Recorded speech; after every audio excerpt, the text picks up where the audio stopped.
84 ने आपको विधायक बनाया, अब सांसद बनने जा रहे हैं। सांसद क्यों बनना चाह रहे हैं ये बताइए। सबसे पहली बात तो ये है कि जनता की भावना है कि मुझे सांसद बना के दिल्ली में भेजे। जिस तरह से पिछले 5 सालों के अंदर मैंने 84 की जनता के साथ ही आदिवासी बाहुल्य क्षेत्र के जो संवैधानिक अधिकार हैं उन अधिकारों को लेकर जो मैंने लड़ाई लड़ी, तो लोगों को लगा कि राजकुमार राउत को दिल्ली भेजना चाहिए। जनता की भावना के अनुरूप मैं चुनाव लड़ रहा हूँ और मुझे उम्मीद है कि जिस भावना से जनता मुझे भेजेगी उन भावनाओं पे खरा उतरेंगे। 400 का नारा लगा रही है बीजेपी, उस पर कुछ लोग जो हैं आपकी पार्टी के जो लड़के हैं वो बोल रहे हैं संविधान को खतरा है। कैसे खतरा है वो एक बार बताइए। देखो 400 पार का जो नारा लगा रही बीजेपी बौखला चुकी है।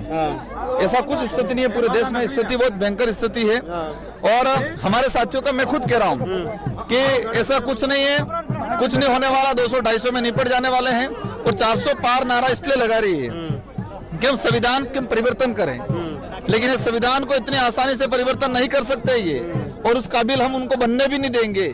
ठीक है, और हमने घर घर गांव पूरे देश के अंदर बता रहे हैं कि भाजपा संविधान विरोधी है और जो संविधान विरोधी है वो देश विरोधी है, वो राष्ट्रहित का कभी सोच नहीं सकती वो पार्टी। इसलिए पूरे देश की जनता, किसी भी वर्ग की जनता भाजपा के खिलाफ है और भाजपा को उस काबिल नहीं छोड़ेगी कि वो संविधान बदले। अच्छा, मालवीय जी बोल रहे हैं मंच से कि अगर राजकुमार अकेला जीत भी जाएगा तो कुछ नहीं हो पाएगा, ऐसा मतलब कि क्षेत्र को सिर्फ और सिर्फ धोखा दे रहा है और नीचे की तरफ ले जाएंगे, ऐसा बोलना है उनका। मेरी ओर से ये इनका कहना है कि राजकुमार राउत एक अकेला जीत के जाता है, कुछ करे या नहीं करे, लेकिन उनकी तरह नहीं करूंगा मैं।